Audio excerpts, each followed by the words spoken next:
overview of the Okie migration. They were uprooted from the Southwest in the 30s because of the Dust Bowl and the Great Depression. So they went to California, and they became collectively known as the Okies, but they weren't all from Oklahoma. It was just Southwest America. And then they came for better opportunities, but when they got there, they faced worse conditions than they had planned. So they used country music, as a way to preserve and maintain their culture that they had to abandon.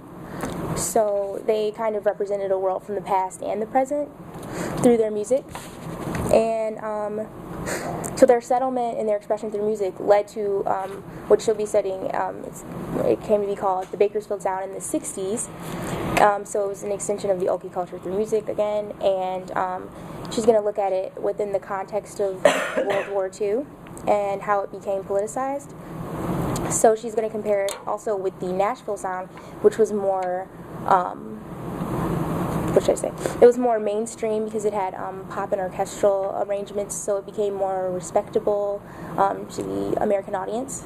But yeah, but the Bakersfield Sound was more traditional and I guess not as mainstream, but yeah, it was more of a response to the Nashville Sound, and she's going to analyze that as well. So, to sum it all up, she's going to reassert the country, show how the country identity was reasserted through the Okie movement and then through the innovation of the Bakersfield Sound.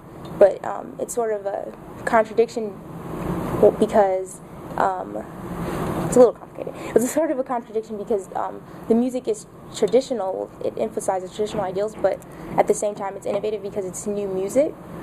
So she's going to look at that, and then also, again, she's going to use Merle Haggard as a lens to through his life and career because he's a central part of her thesis. So we talked about different chapters that she was going to do. One of them is the politics of the Bakersfield Sound, like I mentioned before. She's going to specifically focus on a song called Okie from Muskogee, and which was a response to the counterculture that came due to the Vietnam War and the conservatism in America at that time. So it became like an anthem for the silent majority, because the silent majority was basically white conservatives. And well, if you listen to the lyrics, they upheld tradition and the status quo in the song, and that's what the silent majority did as well in their everyday lives. So, and the Republican Party. So that's how it became politicized, because the Republican Party also shared these same ideals, so they became connected and they kind of adopted country music, well, that form of country music as their form of music. So they became linked. So she's going to analyze how exactly it became that way. And also, one of the other chapters she's going to do is using Merle Haggard again in his political heritage for hard country music. So she made a distinction between hard and soft country music. Hard country music would be like white working class, just traditionalism, and then soft would be more maybe like pop or mainstream, like Taylor Swift right now. So she's going to look at about 7 to 8 songs as like primary sources where they mention Merle Haggard and how he became a symbol even today for traditionalism. So that's basically everything. I think I've covered pretty much most of it.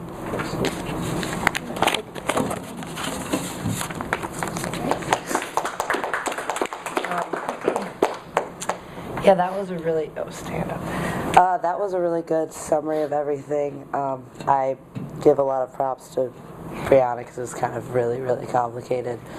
But yeah, she nailed it. It's just basically about, I guess the kind of like catchphrase that I was using yesterday when I was describing it to her was, I'm kind of interested in looking at how tradition was politicized in country music. That's sort of like the theme that runs under the whole thing, using Merle Haggard as sort of a central figure through the Okie migration, the rise of the Bakersfield Sound, and then sort of legacy, get that nice arc. And then just writing about, how is tradition constructed in country music? What does it mean that it's a pop music form? And how can we reconcile that contradiction? And also, what does this construction of tradition in country music have to do with the linkage to the Republican Party as it emerged in the late '60s and what are the effects of that. And I ultimately, I think, for now, plan to argue that tradition itself was politicized, but she got all the steps along the way. So, cool. Questions for Brianna? Both? Grace. So are you kind of looking at the 60s anti-counterculture? Yeah. Okay. Which is kind of... It was just interesting. Yeah, I'm... Republican about the 60s, so... Right, exactly. Yeah, I'm looking at the counterculture. Okay. Because, I mean, and that's a good point. I think that, like, a lot of the times when we think of music in the 60s, it's all, like, Woodstock and, you know, anti-Vietnam. And I think that's how some of these people felt, too. And so, you know, there's really not as many anthems that you would even call conservative, if that's even a useful term. So, yeah, I'm looking at the anti-counterculture.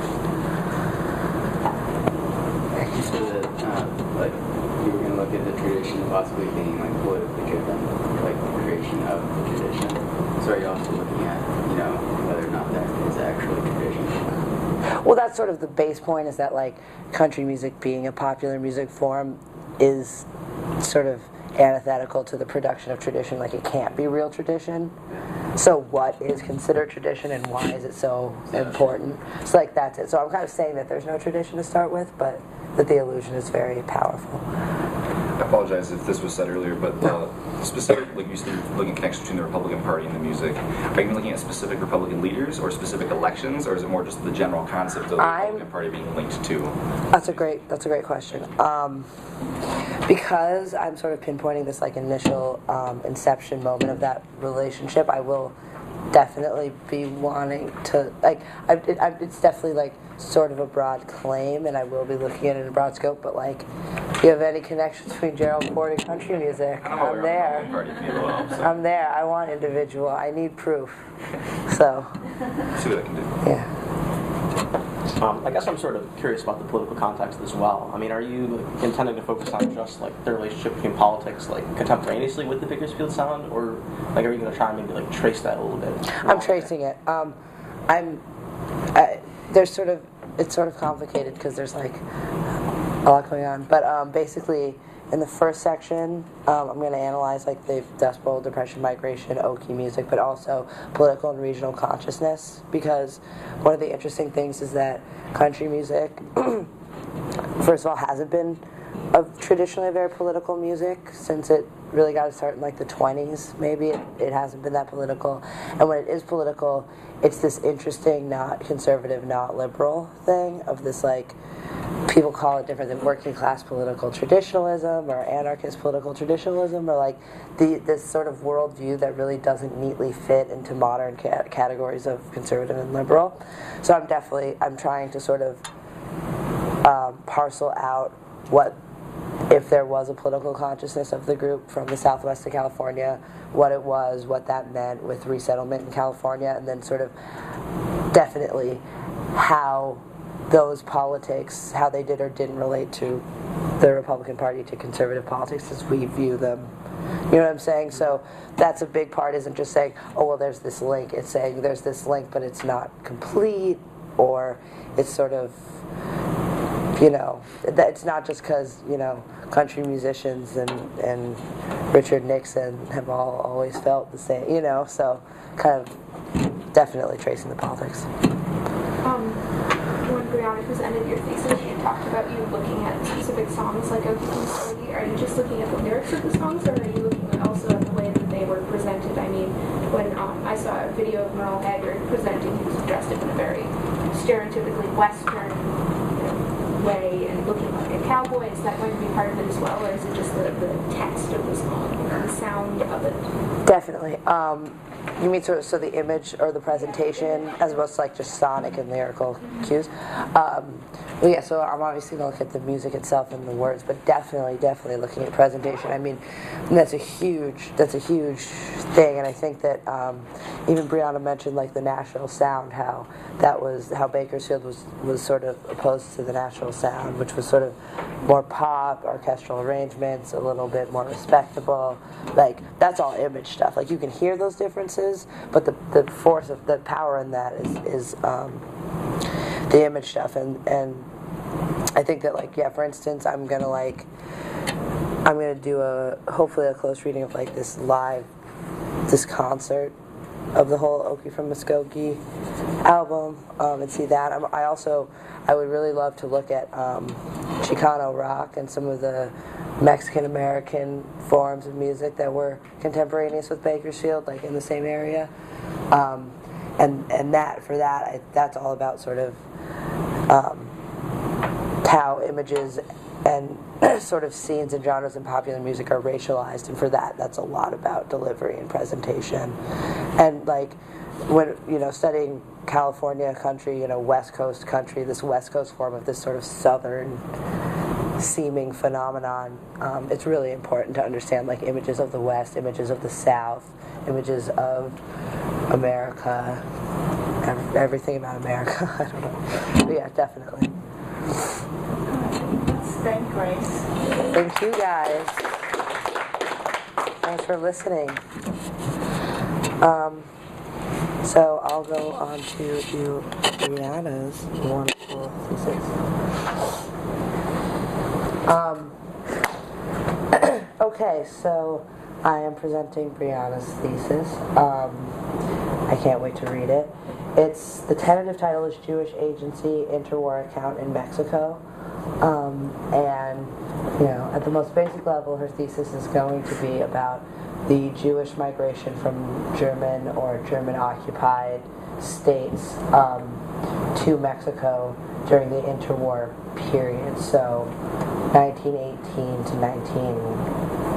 the mid-late 1930s is really what she's focusing on. And as we were talking, it kind of became clear that there were two sort of levels that her thesis sort of functions at. One is a little bit more historiographical. She says that there's really not a whole ton of scholarship on what she's writing about specifically. For instance, there's scholarship on, say, Jewish migration to Latin America, but none specifically on Mexico, or there's writing about the Jewish population in Mexico, but not about immigration during that time, or whatever. So it's one of those situations where, like, I feel that way a little bit, but I think for her it's pretty intense, of just like a lot of things that sort of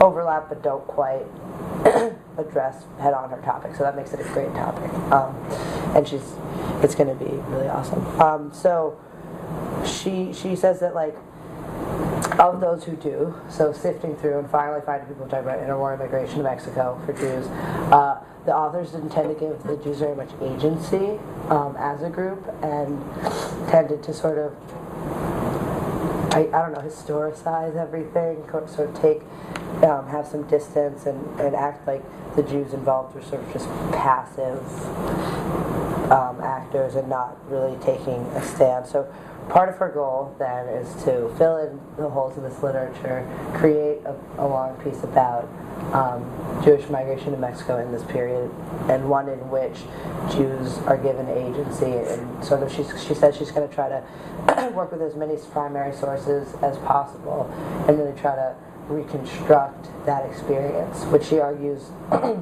is a unique one among the Jewish diaspora. Basically, and this uniqueness is a result of political, economic, cultural, and religious factors that she will analyze. Basically, that there were just a lot of things coming together, I'll explain some of them in a minute, in Mexico during this period that really produced a unique Jewish identity and experience.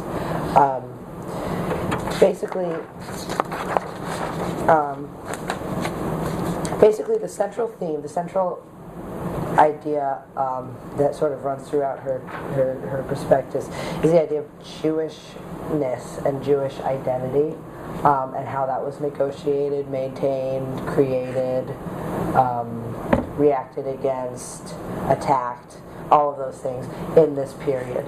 So basically, in the early 1900s, there was a Mexican president named Porfirio Diaz who sort of opened up Mexico to the West, I mean, or to Europe. I don't know if that's quite the way to put it, but basically made it so that this elite, privileged European class sort of emerged, or this elite class of Europeans emerged in Mexico, and so sort of underwent that westernizing, sort of racial, ethnic sort of gap, created that kind of gap in Mexico, and that, you know, basically that the European identity became a very privileged one throughout the 20th century, especially, certainly by the 1930s, when Brianna's going to be writing about. And so basically, I think a core of her argument is that the Jews who came during the 30s didn't submit to that. They didn't adopt a European identity, even though they were European. They stayed Jewish, and in fact, it reinforced the Jewish identity. So that's one of her big questions: is how did they negotiate a new Jewish identity in this complex climate in Mexico, especially considering the fact that they left Europe for being Jewish. So it's kind of complicated, but it's a really interesting question, I think. So they chose not to sort of adopt this privileged identity because of the group solidarity and sort of oneness of their Jewish identity that had caused them to immigrate in the first place. Then, at the same time as they're coming in and sort of reinforcing and creating this Jewish subculture and identity in a way that there had been Jews in the past in Mexico. There were Mexican Jews, but it wasn't the same sense of like a distinct Jewish identity and like almost Zionist, these Zionist ideas, which I'll get to in a minute. But the Jews there before had just kind of been Mexicans and Jews, and it wasn't as big a deal. So then during this time, Lázaro Cárdenas was the president of Mexico during World War II, and he sort of tried to bring a lot of groups and coalitions together, and he kind of failed. And one result, and I'm not quite sure of all the details of how this happened, but basically there's a lot of anti-Semitic propaganda and anti-Semitic sentiment during World War II that was promoted by anti-Cardenistas, as they were called. And so Brianna's arguing that basically this intense, this kind of Jewish pride and solidarity and identity that they brought with them for having been persecuted out of Europe, and this anti-Semitic culture that was arising during World War II simultaneously reinforced a strong Jewish identity and reinforced like an othering of Jews in Mexican culture. So basically made it so it was impossible for them to assimilate, but also less desirable to assimilate, or something like that. Like this sort of two-pronged argument, and then eventually, and then eventually, two results were there were a lot of Jews who went to the U.S. And she's going to explore why that was. How was that identity again negotiated? Was it our anti-German sentiments? Was it the economy? Like, why did they come? What was going on with that? And then also, she's going to argue that there was the creation in this period of a Jewish consciousness, partially rooted in Zionism, or these new Zionist movements, where, as I said, there had been Jewish Mexicans, but not a Mexican Jewish identity or Jewish identity that superseded Mexican identity. So she's going to explore the emergence of that.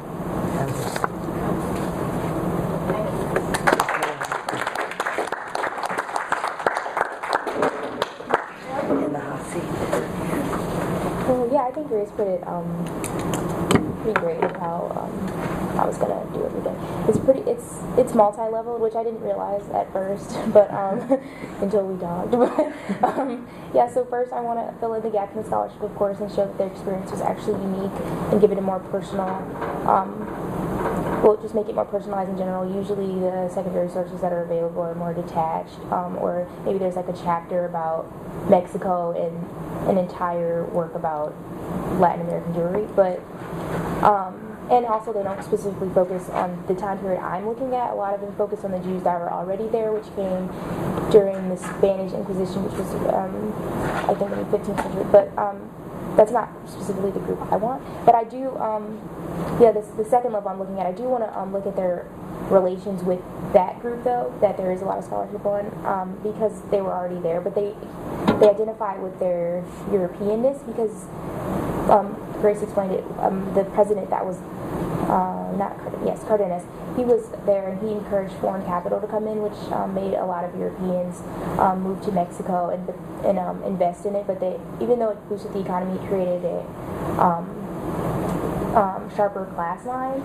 So there was a whole entire European elite group, and they identified with being European as opposed to being Jewish. So when the new immigrants came in that I'm looking at, it kind of it created. Well, I'm arguing that it created a new Jewish consciousness. So and then I found some documents where they're helping, where the older Jews that were already there are finally not figuring out. Well, they didn't know that they had Jewish neighbors. They're finally telling people that they're actually Jewish. So they're a little different because this group is coming in and they're clinging to their Jewish identity because that's what made them leave. So they're choosing that over their Europeanness, whereas the other group is using their Europeanness to be a part of this elite economic group. But so it's reasserting this Jewish identity, and that consciousness that's created is kind of interesting because it what was the next one? It's a lot, sorry. It's the consciousness that's created, I think it links to, I'm going to argue that it links to the beginnings of Zionism in Mexico, because before that hadn't really been an issue there at all. There's different Zionist groups that emerged, and there's even a college like Colegio Israelita, and there's just different things that support that. There's also different Jewish groups and different schools that were created, and it's kind of, they created like a subculture that didn't exist before. And then also, Grace also talked about the other president during World War II who was, and they had an anti-Cardenista campaign against him because when he tried to please every group, but when he started to do land reforms, there were cries of communism within Mexico, and somehow the Mexican population linked that to the Jews and thought there was a conspiracy going on, so there was a lot of propaganda about that, and I think that made them also cling more to their Jewish identity because they felt they had to protect it even more. And then also I think that that's why they didn't assimilate and eventually left, because a lot of them did go to the United States. But the ones that stayed, I think they were isolated as well, so there's never like an incentive to assimilate to Mexican culture, even though they've been there for a while. And then I think most of them leave, or join Zionist groups. So, okay, yes, yeah, sorry.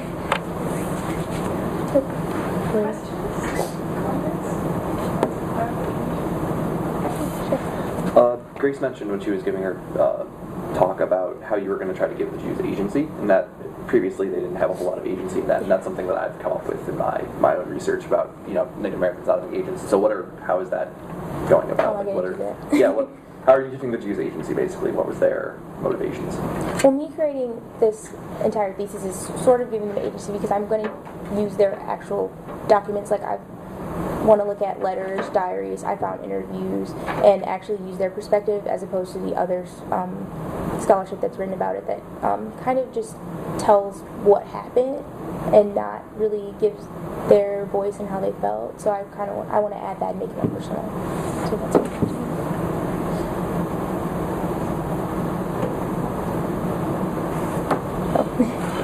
So you intend to focus primarily on primary sources, then letters, diaries, that sort of thing? Yeah. How are you going to place that kind of in the context of this whole thing? I mean, I guess I'm curious, maybe official immigration documents or things like that. Are there political documents that they circulated, or bulletins or anything like that? I guess. Yeah. So there's newspapers about in specific the Jewish clubs that emerged during that time. They have different platforms, what their organizations were about. There's letters that went back and forth between the United States asking for aid, and then that kind of lets me know what kind of communities were created and their perspective or how they felt and why they needed different funds. So I'm going to try to incorporate all that and try to make it as personal as I can.